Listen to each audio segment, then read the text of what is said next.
नगर के हनुमान चौक में संचालित शैक्षणिक संस्थान साई कंप्यूटर एजुकेशन के द्वारा नगरपालिका एवं भारत सरकार के संयुक्त तत्वाधान में 3 महीने का निःशुल्क प्रशिक्षण दिया गया, जिसमें वैश्य समाज के लगभग 92 युवक युवतियों ने हिस्सा लिया, जिसमें उत्तीर्ण होने वाले युवक युवतियों का प्रशस्ति पत्र देकर सम्मान किया गया।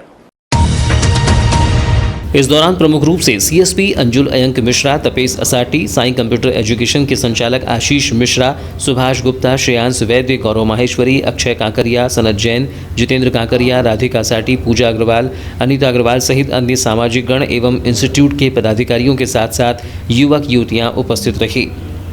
जानकारी देते हुए वैश्य महासम्मेलन की प्रदेश कार्यकारिणी सदस्य तपेश कुमार असाटी ने कहा कि साई कंप्यूटर एजुकेशन इंस्टीट्यूट के द्वारा समाज के बच्चों को निःशुल्क 3 महीने का कोर्स दिया गया है, जिसमें विभिन्न प्रकार की कोचिंग के माध्यम से उन्हें एक प्लेटफॉर्म देने का काम किया है।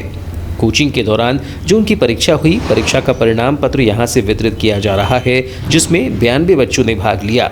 आज जो कार्यक्रम यहाँ लॉन में रखा गया है, ये साई कंप्यूटर इंस्टीट्यूट कॉलेज, जिनके माध्यम से हमारे वैश्य समाज के बच्चों को इन्होंने बहुत अच्छी कोचिंग, जो कहना चाहिए कि बहुत अच्छे कोर्सेज थे, 3 महीने के कोर्स थे, जिसमें जीएसटी का कोर्स था, बिजनेस के कोर्स थे, फैशन डिजाइनिंग के कोर्स थे, ऐसे बहुत सारे कोर्सेज फ्री ऑफ कास्ट जो भारत सरकार द्वारा नगर पालिका के द्वारा चलाए जा रहे हैं, जिसमें माध्यम साई कंप्यूटर कॉलेज का था। तो हमारे 92 बच्चों ने यहाँ 3 महीने कोचिंग की और कोचिंग के बाद उन्होंने परीक्षा दी और जो पास हुए, आज उन्हें यहाँ सर्टिफिकेट प्रदान किए जा रहे हैं। तो सर्टिफिकेट प्रदान को लेके आज उनके डायरेक्टर आशीष जी की तरफ से आज बहुत बढ़िया एक सम्मानपूर्वक कार्यक्रम यहाँ रखा गया है, जिसमें पूरे वैश्य समाज के लोग यहाँ प्रतिनिधि शामिल हुए हैं और वे पूरे बच्चे जिन्होंने इस पूरी कोचिंग में भाग लिया, 3 महीने जिन्होंने पूरी प्रैक्टिस की थी, आज उन्हें पूरा इंतजार है कि रिजल्ट बहुत अच्छा आया होगा। आज रिजल्ट का यहाँ वितरण हो रहा है। साई कंप्यूटर एजुकेशन इंस्टीट्यूट के संचालक आशीष मिश्रा ने बताया कि जो युवा कोचिंग की फीस नहीं दे पाते हैं और कई ऐसे पिछड़े युवक युवतियां हमारे समाज में निवास करते हैं जो अपने सपनों को साकार नहीं कर पाती, तो जिसको लेकर मध्य प्रदेश सरकार एवं नगर पालिका की मदद से हम लोगों के द्वारा निःशुल्क प्रशिक्षण दिया जा रहा है, जिसमें अभी 3 महीने का प्रशिक्षण दिया गया है, जिसमें युवक युवतियों के द्वारा भाग लिया गया। साथ ही जो पास हुए हैं उनको यहाँ से प्रमाण पत्र दिया जा रहा है। विगत कई वर्षों से अपनी न्यायोचित मांगों को लेकर सरकार को अवगत करा रही आंगनबाड़ी कार्यकर्ता सहायिकाओं की मांगों को बजट में शामिल नहीं किए जाने से उनमें आक्रोश व्याप्त है, जिसके चलते ही आंगनबाड़ी कार्यकर्ता सहायिकाओं के साथ ही महिला एवं बाल विकास विभाग के संपूर्ण स्टाफ ने प्रदेश व्यापी आह्वान पर 1 दिवसीय सामूहिक अवकाश पर रहकर विरोध प्रदर्शन किया। इस दौरान नगर मुख्यालय सहित ग्रामीण क्षेत्रों में आंगनबाड़ी केंद्रों में ताले लटकी रही, जिससे बच्चों को अनौपचारिक शिक्षा के साथ ही पोषण आहार से भी वंचित होना पड़ रहा है। सामूहिक अवकाश के दौरान कलेक्टर डॉक्टर गिरीश कुमार को मांगों से संबंधित ज्ञापन सौंपने के दौरान बुलंद नारी शक्ति आंगनबाड़ी कार्यकर्ता सहायिका संगठन की जिलाध्यक्ष योगिता कावड़े ने बताया कि लंबे समय से आंगनबाड़ी कर्मियों के द्वारा हड़ताल, रैली, ज्ञापन समेत अन्य माध्यमों से सरकार को अपनी मांगों से अवगत कराया जा रहा है। वहीं हाल ही में बजट में आंगनबाड़ी कर्मियों की मांगों को शामिल करने के लिए 1 दिवसीय हड़ताल कर ज्ञापन सौंपा गया था। बावजूद इसके बजट में महिला एवं बाल विकास विभाग से संबंधित मांगों को शामिल नहीं किया गया, जिसके चलते ही संपूर्ण आंगनबाड़ी केंद्रों को बंद कर विरोध प्रदर्शन किया गया है और सरकार को चेतावनी दी गई है कि आगामी 10 मार्च तक उनकी न्यायोचित मांगों को पूर्ण किया जाए, अन्यथा 15 मार्च से अनिश्चितकालीन हड़ताल शुरू कर उग्र आंदोलन किया जाएगा। उन्होंने कहा कि ये हड़ताल बालाघाट सहित संपूर्ण प्रदेश में की जाएगी। आज पहली बार हम लोगों का महिला बाल विकास का पूरा अमला, सीडीपीओ संघ, परियोजना अधिकारी एवं सुपरवाइजर और समस्त आंगनवाड़ी कार्यकर्ता सहायिका पूरे प्रदेश में आज 1 दिवसीय सामूहिक अवकाश में है। सबसे पहले कि पूर्व में हम लोग ने जो अनिश्चितकालीन हड़ताल करे और मुख्यमंत्री जी के नाम कलेक्टर महोदय सामूहिक अवकाश की नाराजगी जता रही आंगनबाड़ी कर्मियों ने बताया कि वे लोग लंबे समय से आंगनबाड़ी कर्मियों को नियमित करने, हाल ही में जारी की गई सुपरवाइजर की सीधी भर्ती प्रक्रिया को बंद कर योग्य व शिक्षित आंगनबाड़ी कर्मियों की सुपरवाइजर के पद पर नियुक्ति करने, मिनी कार्यकर्ता को कार्यकर्ता घोषित करने, सेवानिवृत्ति के बाद जीवन यापन करने के लिए एक मुश्त राशि देने के साथ ही पेंशन का लाभ दिए जाने के साथ ही 1500 रुपये की गई कटौती को एरियर्स के साथ वापस दिए जाने की मांग कर रही है।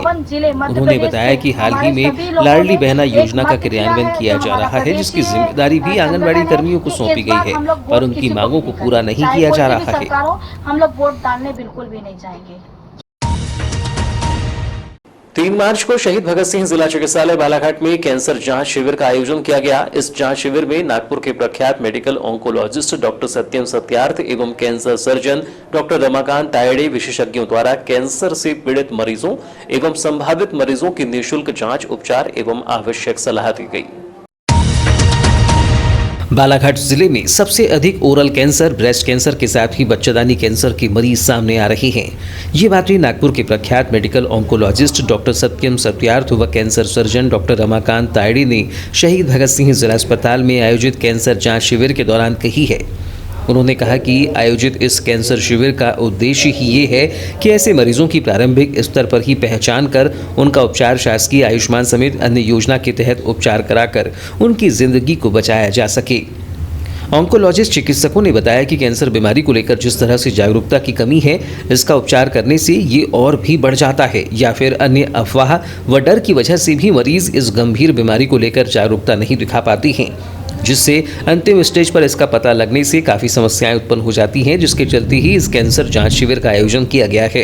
ये जो देहात और या फिर तालुका लेवल या डिस्ट्रिक्ट लेवल के जो कैंसर के जो मरीज़ हैं, उनमें कैंसर के बारे में अवेयरनेस पैदा करने के लिए और जो अर्ली डायग्नोसिस करके कैंसर को ठीक किया जा सकता है, ऐसे पेशेंटों को यहाँ सेवा देने के लिए हम लोग आए। सर, आप बालाघाट में आज शिविर में हैं, अभी तक क्या देखा आपने, क्या समझ में आया? अभी तक जितना भी पेशेंट मैंने देखे हैं और वो सारे ही कैंसर के ही पेशेंट हैं।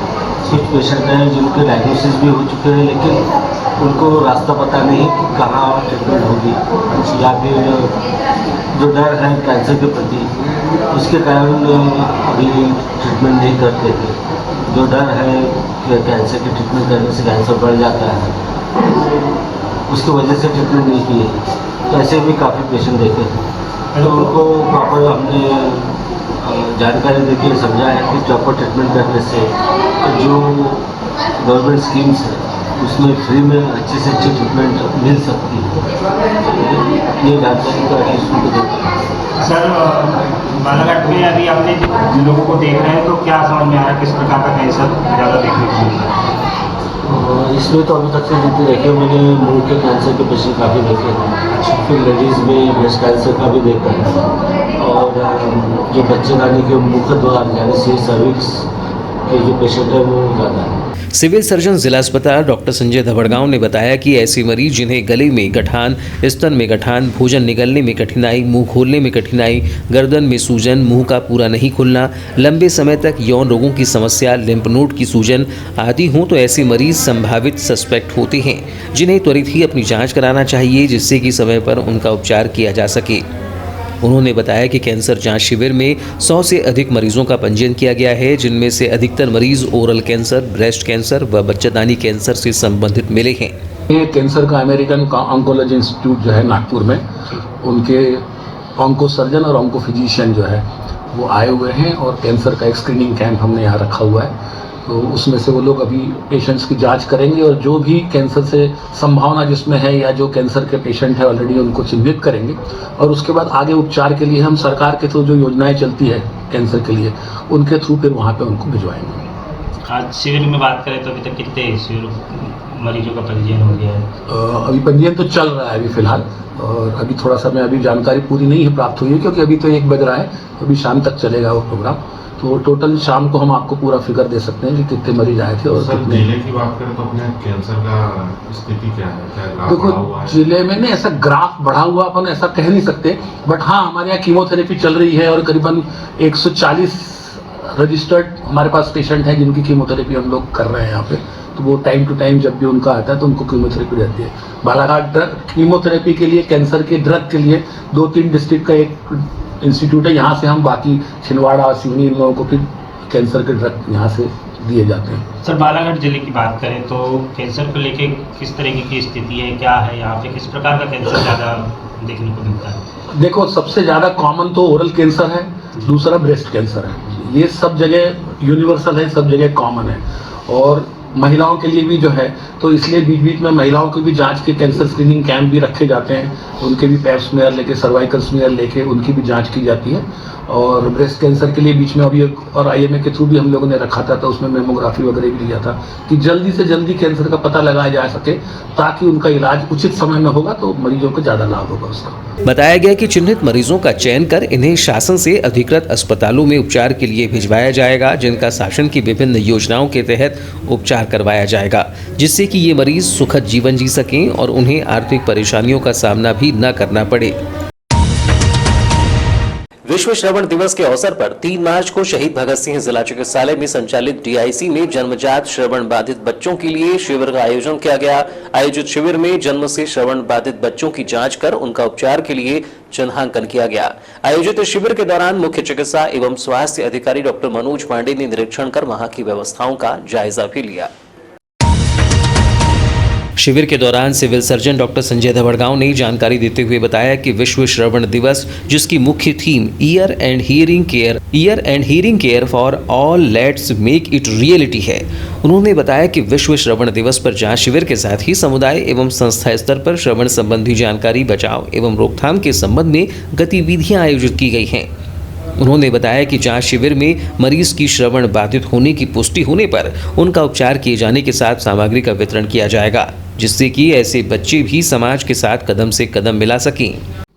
3 मार्च विश्व श्रवण दिवस के अवसर पर शहीद भगत सिंह जिला चिकित्सालय में एक शिविर का आयोजन किया गया है, जिसमें कि हमने श्रवण बाधित, जिनको सुनने में बोलने में परेशानी होती है, ऐसे बच्चों को यहाँ बुलाया है। लगभग हमारे पास में भी 23 बच्चे आ चुके हैं, जिनकी हम जांच करेंगे।